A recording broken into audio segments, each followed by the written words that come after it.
Okay, this is going to be a review of the Elimination Chamber 2015 featuring the epic match between Kevin Owens and John Cena, which I imagine is probably going to have people talking for the whole week. It was that good.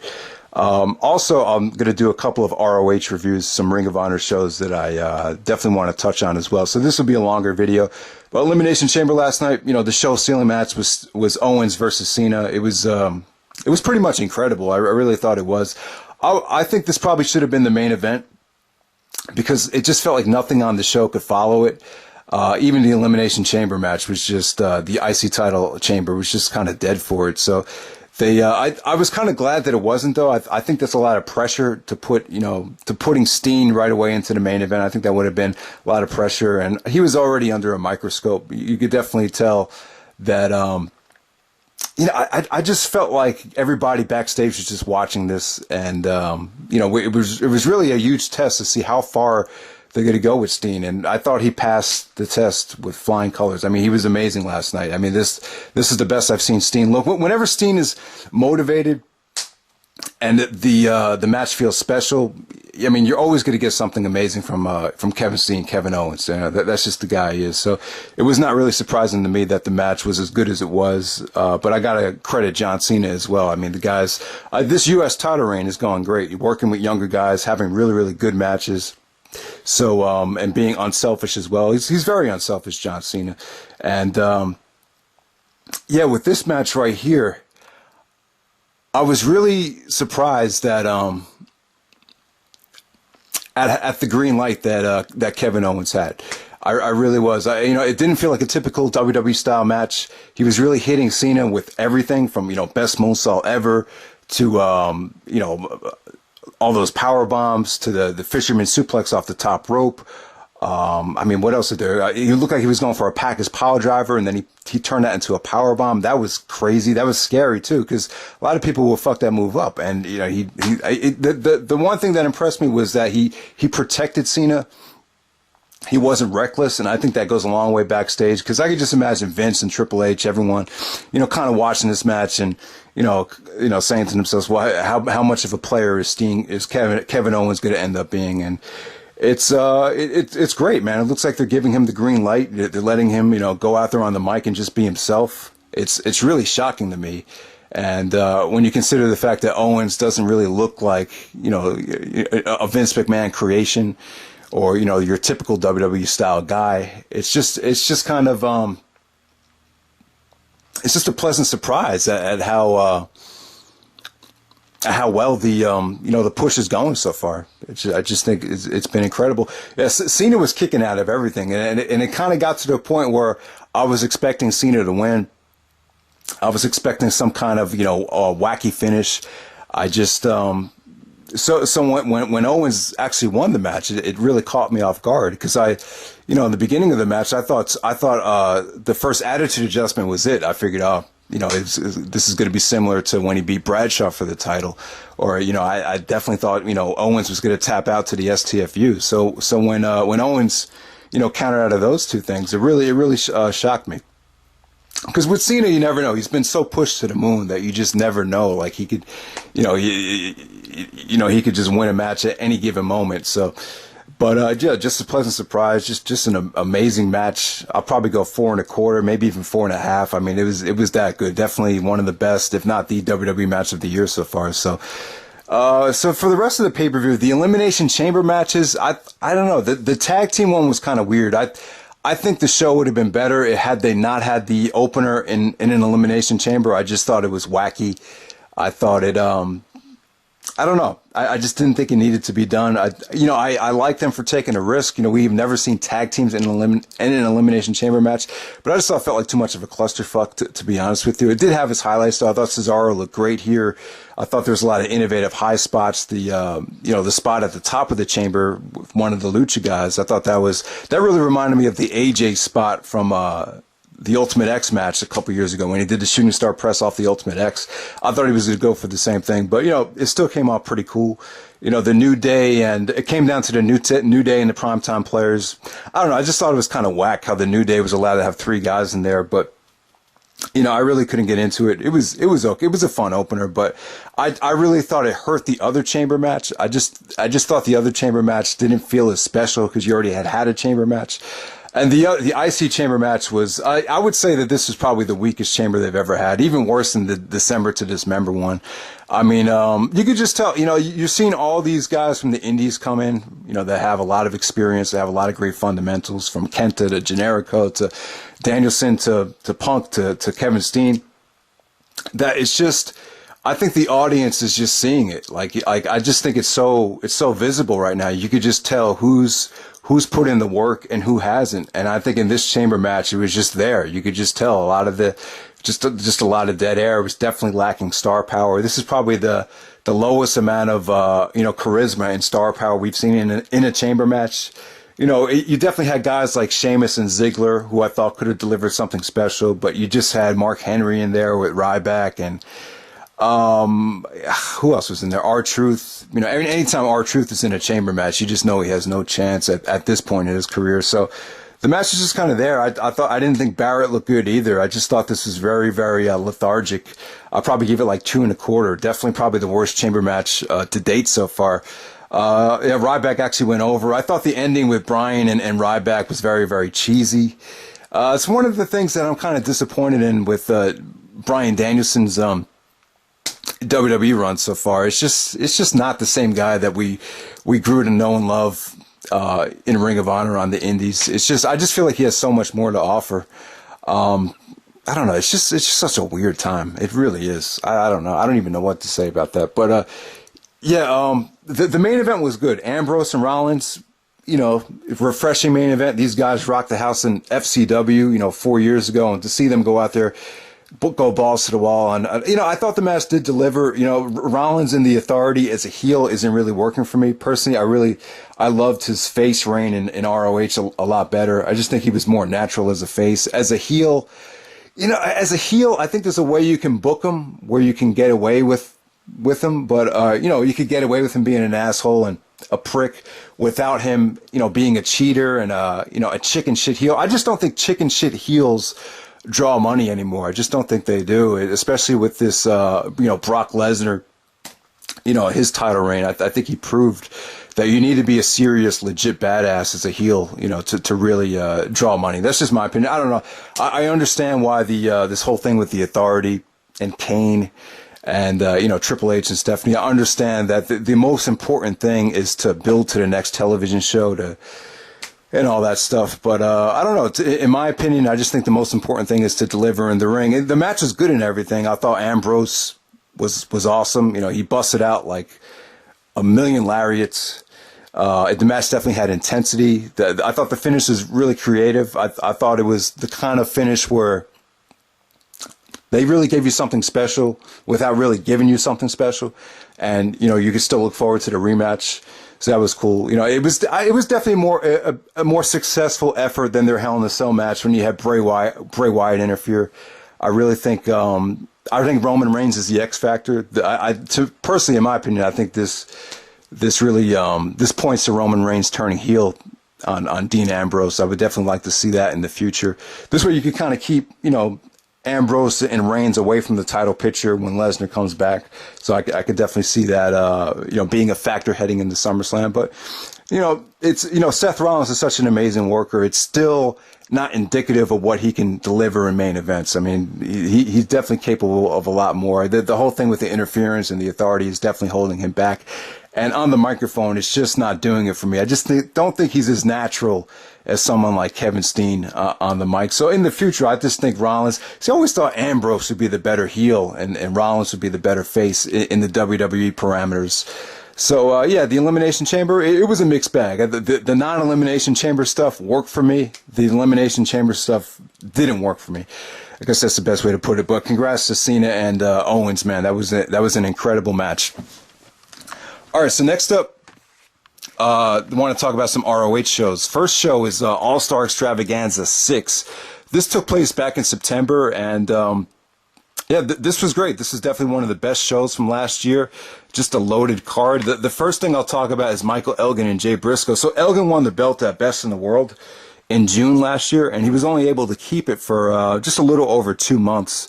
And I was really disappointed when they took the belt away from him. And, I'm not a huge Elgin fan. It's not like I was going to lose sleep over him losing the belt, but I felt like they finally had the title on somebody that could put on amazing matches. You put on the amazing match with Davey, the amazing matches with Kevin Steen in the past. So Elgin has the ability to deliver, classics.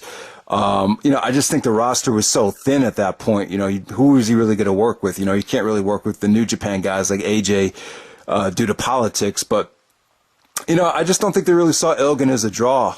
I definitely think I was at the time. I was glad they put the belt back on Jay because I just think Jay, he definitely. A lot of people compared him to Steve Austin, and the promos he was cutting were pretty amazing over the last couple of years. So I definitely wanted to see Jay, healthy, get a chance as the new ROH champion. And this match right here, it really came off well. It was a huge shock. I think the crowd was legitimately surprised that they got a title change.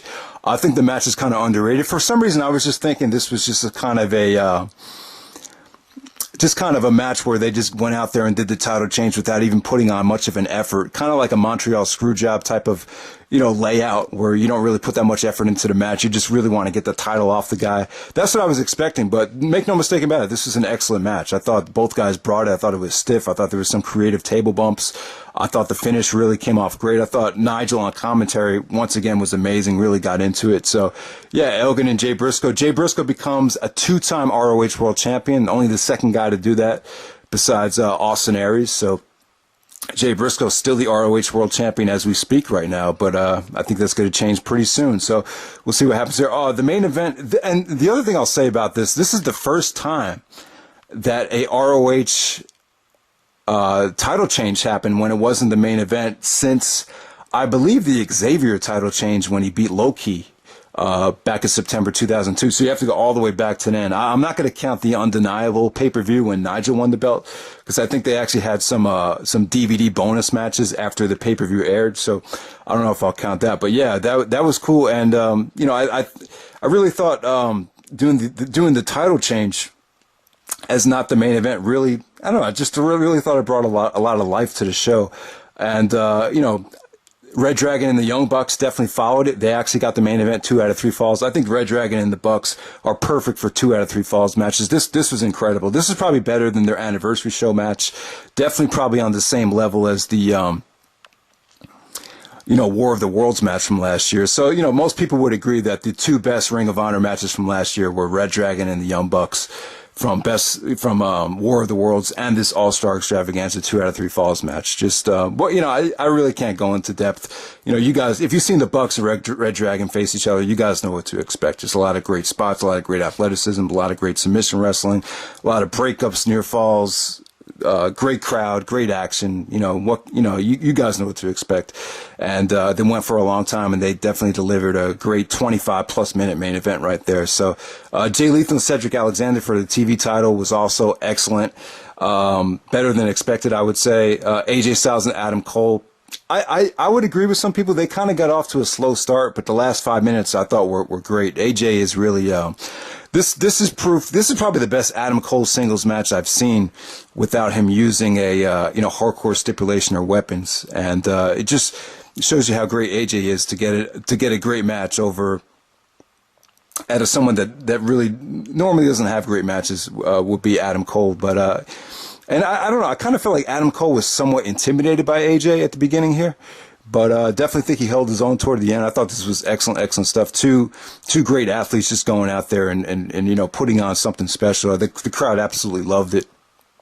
You could definitely tell AJ's run from New Japan is definitely it's definitely enhanced his style. He definitely has a much more of a mean streak kind of style now, and this was just wonderful to watch. AJ and Cole was great stuff. Definitely good stuff there.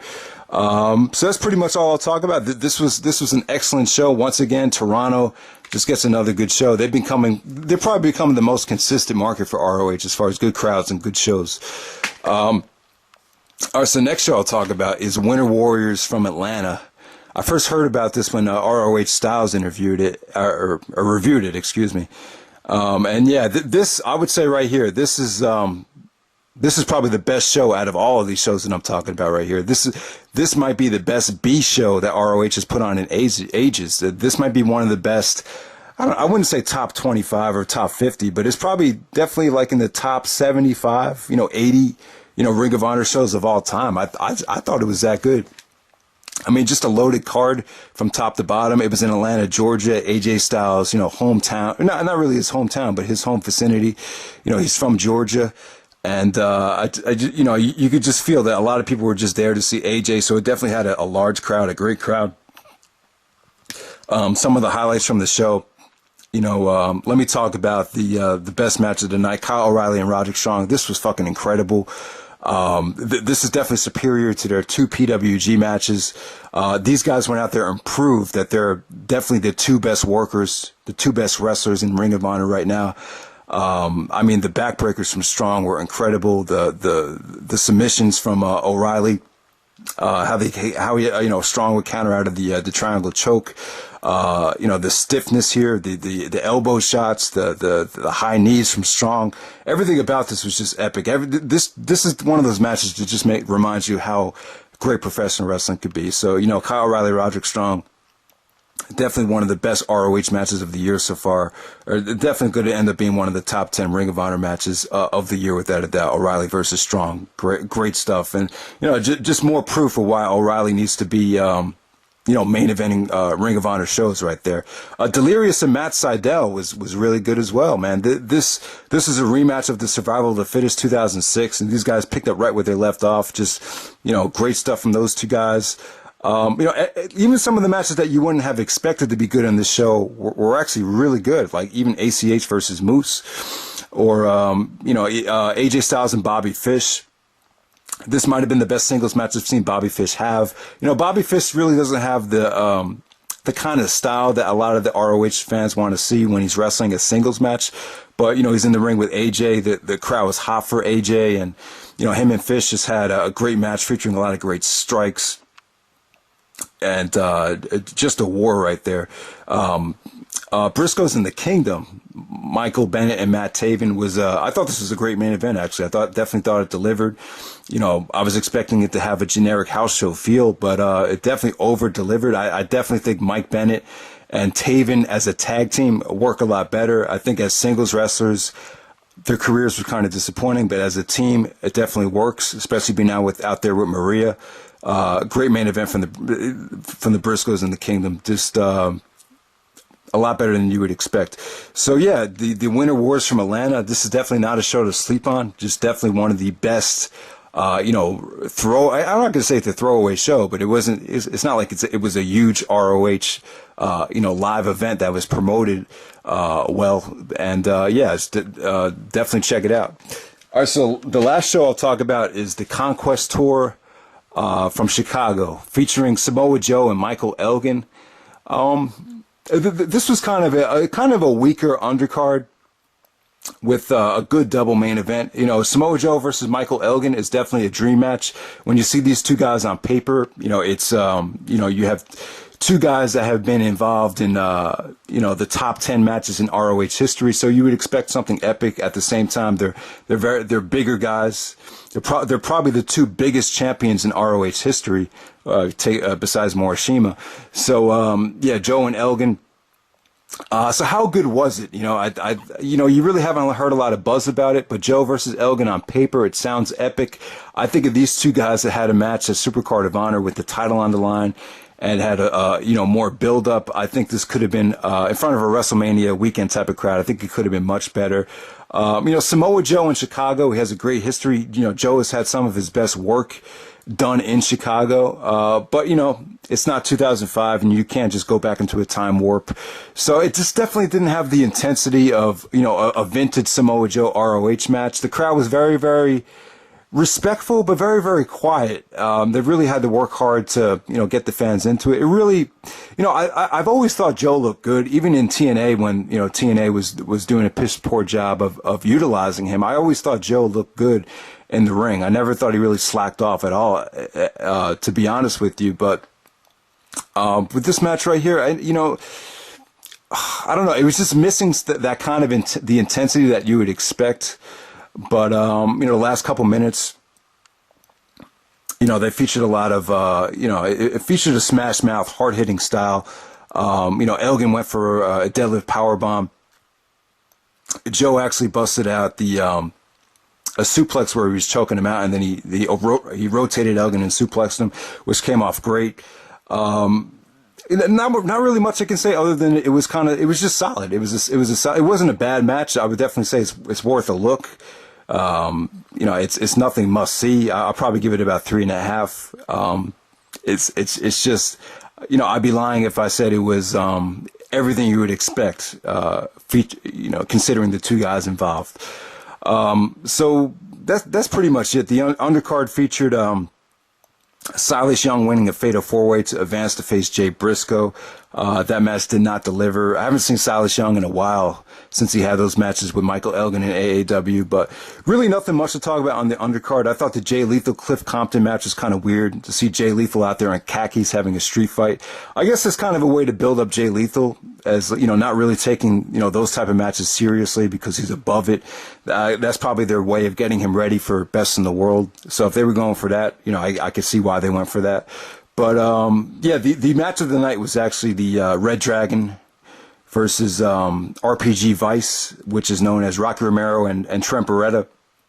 Romero and Beretta make a great combination. I thought they looked great here.